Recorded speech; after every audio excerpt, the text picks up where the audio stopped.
Welcome back to the Everyday Prayers podcast with Million Praying Moms. My name is Nicolet Bell, and I am glad to have my new friend, Shalene Roberts, on the show with us today as we are having our little Friday interview. Shalene, welcome to the show.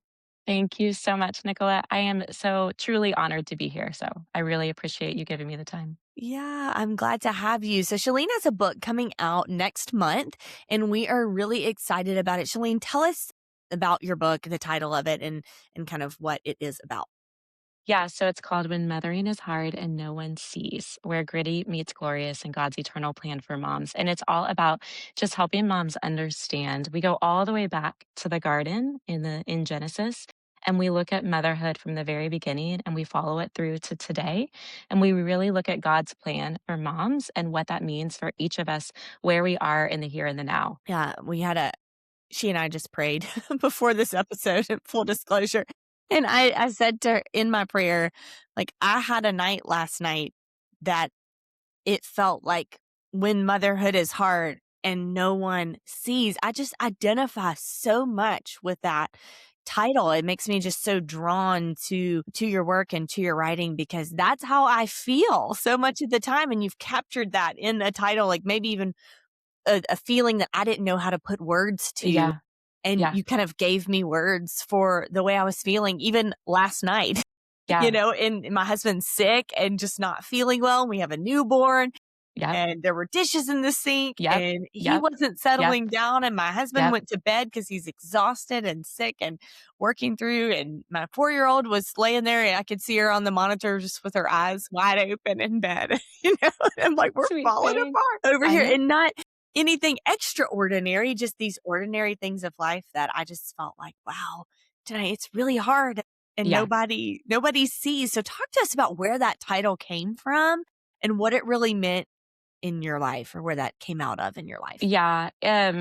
It's a really tender title for me too, because it's not just a book title. It's something that I've lived. And the book really stemmed from my own experience in motherhood. So we have 5 children, 8 teen. So I am right now in that place where I'm still tending, younger kids, but I'm also getting ready to send my son off to he's graduating this year. He's a senior. He's going to go to college. And we are in an interesting place of motherhood where I don't have teeny tinies underfoot anymore. But when I wrote that title, and I'll get to the title, how it came to be. When I wrote that, I was at a point in motherhood. It was about a decade and a half ago. We only had 2 children. So our oldest is a boy, and then we have 4 girls.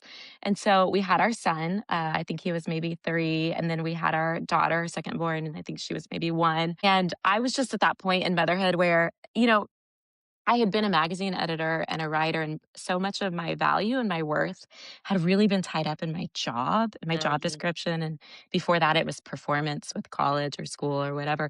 And so when we found out we were expecting, I wanted to step away from that editor's desk, from a full time position at least. And I really wanted to stay home with my children. That's just an option that we felt like it was the best for our family. Obviously, everybody's situations are different, but so here I was with these 2 little kids at home, and I was in the midst of the grit of it. I mean, dirty diapers, waking in the middle of the night, Cheerios stuck to the floor, dishes overflowing the sink, running on very little sleep, lots of caffeine. My husband was traveling for work, so he wasn't always there. We had 2 dogs. One was a rescue, and she barked all the time. It was just all of the little things. And I remember I came to a point I was in my bedroom, I was putting the little one down, and I was starting to sink into a little bit of depression, just wondering, is this what motherhood is all about? And is this all that there is? And is the work that I'm doing right now really going to make a difference? Is it going to make a difference next week? And is it going to make a difference, 10 years from now, 50 years from now, generations from now, into eternity? Is what I'm doing really going to make any kind of difference at all? Does it really matter? And the Lord led me to the book of Genesis, and I was reading about Abraham, and I was reading the story of Hagar, and there's that scene where Hagar gets kind of banished to the desert, and she's sobbing out there, and the angel of the Lord appears to her, and he says, "Hagar, God sees," and God had a really good plan for Hagar and for her son Ishmael. He was going to make him, he was going to be the father of many nations, just like Abraham's son was, and I remember just sitting there going, God sees me in the midst of this. He sees me when things are going really well and it's those monumental moments, but he also sees me in the gritty work of it. And he is working his good plans through all of this. And so I pulled out my notepad app on my phone and I just threw this blog post together. And it was not a very polished post. It was not something that I had intended to write. It was just, this is where I am. And this is what I feel like the Lord is teaching me. And here it is. And I just put it on the Notepad app. Posted that to my blog. I was blogging at the time on a blog called Faith and Composition. I posted that. And that thing just started to take off. I mean, and this was kind of before the days where you didn't have Instagram reels going viral and that type of thing. And I remember standing in the grocery store line and I checked the stats in the blog post and it had, I don't know, 200,000 views and my jaw just hit the floor. Because I realized that in my own moments of just being really low and being a little bit depressed and really wondering and questioning God on what is what is motherhood really about and how is it effectual and am I really making a difference? I realized that I wasn't alone. There were so many Mhm. other women who were feeling that. There were so many other women who felt like they were serving their family's needs and they were serving their children and maybe they were waking up and going to work and then, picking the kid up and then coming home and doing all and they wondered, is the work that I'm doing really being seen? Does it really make a difference? And so that's where the title. So I titled that blog post When Mothering is Hard and No One Sees. And over the next 15 years, God has really continued just to reveal his good plan for moms to me. And so the book stemmed out of that blog post, but also just my lived experiences with now 5 children and continuing to just press into the Lord and realize that his plans for motherhood are so much better and they have so much more eternal weight than we could really even imagine. Right. Well, give us a little preview of that. The what are some of God's good plans for mothers that you Yeah. talk about in the book? Kind of give us a little something to chew on. We know we want to get the whole book to read Yeah. all about it, but give us Yeah. a little teaser for the woman out there that doesn't feel like what she's doing is making a difference. Yeah. So the main thing, obviously, grab the book. You can read it all in the book. But the main thing is, I remember when I had little kids, and I would read about go and tell the commission that the Lord gave His disciples, or I would read about just the mission field and just the heart for a desperate world who's seeking Christ and the need for these people to know Christ. And I would read about that, and it felt like it was go and tell means go to the ends of the earth or go to the ends of the nation. And for me, as a mom with young kids, I felt like I was kind of missing out on that or that didn't pertain to me. And I remember just reading this. So, Jesus, he goes through his passion and then he's crucified and then he's resurrected. And the first people that the resurrected Jesus appears to, resurrected Christ appears to, are women. And he tells these women the very first time Jesus ever gives his commissional command is he gives it to women and he says, go and tell. And I realized in that moment, those women were not going to the ends of the earth. Those women would never go to the ends of the earth. Those women went and told the disciples, who then did go and tell. But those women didn't go to the ends of the earth. And the command that he gave those women Mhm. applied just as much to me as it did to them and to the disciples. And it applies just as much to me within the walls of my own home as it does to somebody who is going to go to the ends of the earth. And I suddenly realized my mission field is not necessarily, it may be to go to the ends of the earth for sure. He may call me to that.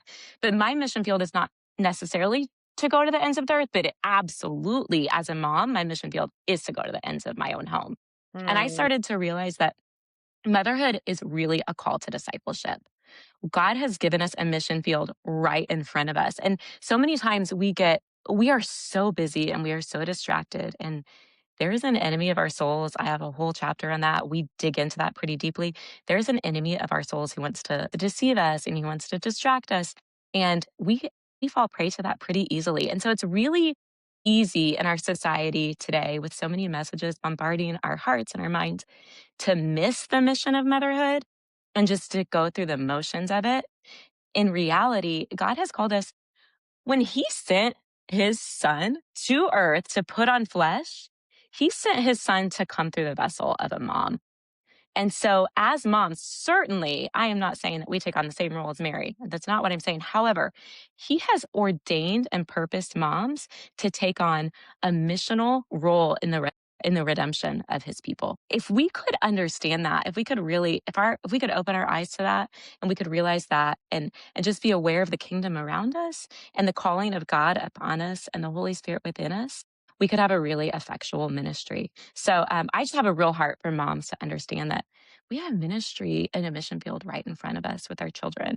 And we are called to disciple these children so that we are called to fill up with so that we can pour it out to them so that our kids can fill up and pour it out to a desperate world who is in need of the hope of Christ. Oh, that's so beautiful. That's so beautiful. I love that you point out that about the resurrection and the women not going to the ends of the earth. I've never thought Yeah. about that before. Like Yeah. they just go to their people, like to the Right. people that they're in community with, and they Right. share right there. And that's Right. exactly what Jesus wanted them to do in that moment. So for somebody who's listening to this and they hear this and they think, okay, like, yes, I'm on board with that. Like, I believe that to be true, that motherhood is this missional calling, or maybe I've heard that for the first time and I'm kind of wrapping my mind around that Yeah. and I'm not sure about that yet. What does that look like in your home practically? Like what are some Yeah. ways that you live that out in your home?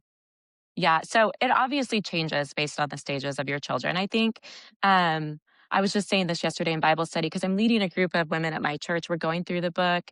They're kind of testing some of the discussion Oh, questions with that's me. So cool. it's been Yeah. a great opportunity just to unpack the content with women who are in all these different seasons. We have grandmothers in the room too and young moms, so it's great. But it definitely changes from season to season. I remember when I was younger, I used to think that what it looked like for me was waking up in the morning before my children got up, having my quiet time, sitting on the couch with my Bible and maybe a little devotional and my coffee and just this Instagram worthy, picture perfect picture of spending time with the Lord so that I could then teach my children. And I realized that's not what it necessarily means. For me, it ebbs and flows based on what my life looks like right now, the stage we're in, and my children. And but the most important thing is we have to be connected to the vine and filling up on Christ. And so I do go through 3 practices that we can incorporate into our life practically. And so it's pray, abide, and rest. And so we do go through those 3 practices specifically. Those have really been integral in my own life. And so for prayer, I'll just go through all of those 3 really quickly and share how they kind of unfold in my life. But for prayer, obviously, it might just be this may be a quick prayer in the car with my children before I'm dropping them off at school. And it may be the same prayer over and over and over. Just, Lord, protect my children, bless them, help them to be a blessing to their students and their teachers. And maybe something as simple as that. It may be that when I'm making dinner, I'm praying over the meal that I'm preparing and the people who are going to eat the meal, that they would be blessed and that the Lord would reveal himself to them, that kind of thing. But it also means I've got like I said, I've got a 17-year-old son. We are thick in the middle of colleges right now. He's in the process of making his choice. We were Yeah. just at a college campus this past weekend, and it is really hard. You look at your baby who's been in your house for the past 17 years, and suddenly you realize you're sending them out into the world. They're no longer going to be under your roof. They're not going to be sitting down at your table to have dinners with you. They're not going to be waking up in the morning, you know, chiding their sisters. We just had his last basketball game. I watched him walk out of his last varsity basketball game for the last time. It was so hard. And so we're in the thick of watching my child start to really take on wings and go out into the world. And so, what that means for me for prayer is just being completely honest. I went up into his room today just to straighten a few things, and I just felt like the Lord said, just get on your knees and pray. And so I got on my knees and I put my face on his bed and I started to pray. And I felt like the Lord said, no, face down on the floor. Mm, And I got face down on the floor in my son's room. And I just prayed and I cried and I just asked him, Lord, guide his steps, direct him, protect him, God, help him to be a blessing to the teachers that he's going to encounter, the professors and the students. Would you give him light for the next path? Give us wisdom for the choices that we're making. So prayer can look like a simple prayer that you're praying, in the carpool line, or it can be something that's more impassioned like that. I know in Bible study, I had a mom yesterday tell me that she has started when she's nursing her baby. And I love this. It's so sweet. She prays over her baby's like body parts. And so she prays, God bless her feet so that she would have the feet that go and tell. Bless her eyes so that her eyes would be open to see your goodness. Bless her tummy so that she can taste and see that that the Lord is good. Bless her So hands so that sweet. she's so all these there's so many different ways to incorporate prayer. It doesn't have to be formulaic. And so many times, as a mom, it's hard to be formulaic. And so that's what it looks like for me for prayer. And then we have abiding, which is just finding time to spend time with the Lord. And that could be that you wake up before the children and you spend quiet time. That's not always the case for me. So I'll go through, I mean, just because my son's sometimes waking up at 5 a.m. to start homework. And so that's just not, I have kids who are waking up at all different times. So I don't have quiet time where it's just me. And so sometimes I can get up and do that, but other times it's me just going through a YouVersion plan on audio, or I'm just Uh-huh. listening to the scripture read out loud over me, or I'm watching a Bible study, or just putting on praise and worship music and I'm Mhm. making dinner. That alone can change the entire tone of the And house. mhm. There are so many things that we can do that help us just abide with the spirit of the Lord. So that's important too. So praying, abiding, and then rest. I mean, as a mom, we all we all need rest, but it's not just a physical rest. We actually are longing for a deep soul rest. And so Mm. for me, part of that is Sabbath and understanding that God has given us Sabbath as a gift. And so there's some very specific things that we do in our family to help kind of protect the Sabbath. And so that our bodies and our minds are both getting rest on the Sabbath. And then that sets us up for the week. So those are the three practices that have helped me practically and how they unfold in our family. And then also just practices that I think are really practical for, moms, but even anyone in general. Yeah, yeah. That's so good, and I love what you had to say there about prayer and abiding routines, and, I think sometimes in my own life, like, if it doesn't look the way that I had in mind or what I wanted it to look like, right? If I didn't get to finish my reading for that day or to do this exactly the way, then it's easy for me to just, like, "Well, I'll try again tomorrow." Yes, Instead of, "No, it didn't look perfect, but, like, how can I come back to the Lord this afternoon before I absolutely. start the chaos of dinner or before I go to bed?" Just taking a minute to reset and to think about Him and remember, the ways that He had been faithful that day, and just I think sometimes for me in motherhood specifically, it's like, I have a newborn now where I have a 4-year Mhm, old daughter. So I was just kind of coming out of those toddlerish years where I was feeling like I was more in control of our schedule again and all of those mhm. things and all that, is back up in the I do. air again with the baby. And so it's like having to adjust back to that and just going, it may not look like what I had in mind, but it's not about what I had in mind, and I need to Absolutely. release that and give myself some grace sometimes. Absolutely. Just the Yes. Lord just wants me That's right. however I show up, right? And Yeah, not that He's not holy and does deserve our first fruits and what we absolutely. have to give Him, but He would rather us come than not come at all, Absolutely. right?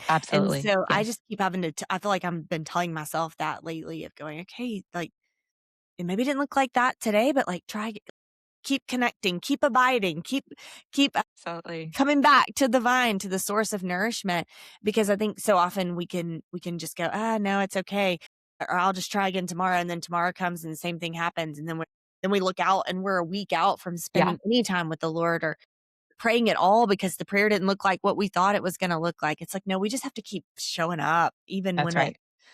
whatever it looks like in this season, because the Lord does see us and He is honored by our hearts that want to come before Him, right? That's right. I'm That's gonna right. get a tear just thinking about that. I guess I'm And teary today. what a beautiful picture that we get to show our children when we do that. Right. Because Right. if we are constantly just trying to keep um, a perfect religion, Mhm. then our children are not going to experience Christ through our lives. But if we show our children, Christ doesn't want my perfection. I will never be perfect. If I was perfect, Jesus did not have to die on the cross. I can never be perfect. I will never be perfect. Jesus does not want my perfection. He wants my surrender. And if I can show my children, you know what? I mess up and I make mistakes, but I keep coming back to Christ because he keeps pursuing me. Christ continues to pursue me in spite of myself. And because he is such a good God who continues to pursue me and pursues my heart, I want to have a relationship with him. I want to be in relationship with him. And so it's just such a beautiful thing to show our children to like, no, I mess up. Yeah, I missed my quiet time yesterday, but that's okay because God is still pursuing me and I'm going to meet with him. I'm going to meet with him in the car, or I'm going to meet with him in my prayer closet, or I'm going to go have a coffee with a friend and we're going to talk about this passage of scripture and I'm going to meet with him there. God God never leaves us. He never forsakes us. His kingdom is around us. It sustains and fulfills us all the time. We just get distracted and so many times we can miss it. And so my prayer has just recently really has been, Lord, open my eyes. Open my eyes so that I can see the kingdom that's around us, the kingdom that sustains us and fulfills us. So yeah, it's beautiful. It's beautiful. It's hard. It's Yeah, hard, but it's hard and beautiful. beautiful all at the same Yeah. time, right? Well, Shalene, thank you so much for being with us today. And friends, we're going to have Shalene back next week on the podcast, and we're going to talk through a few more details coming out of her book. I know I feel refreshed from our conversation today, and I think that our listeners will as well. Find when mothering is hard and no one sees anywhere that books are sold for pre-order. And we want you to do that so that you can be sure and get it as soon as it comes out, because we need these truths and this encouragement in our lives. So, Shalene, thanks so much for joining us today. Thank And you. I just appreciate you. It's been a privilege. Thank you so much. Bye.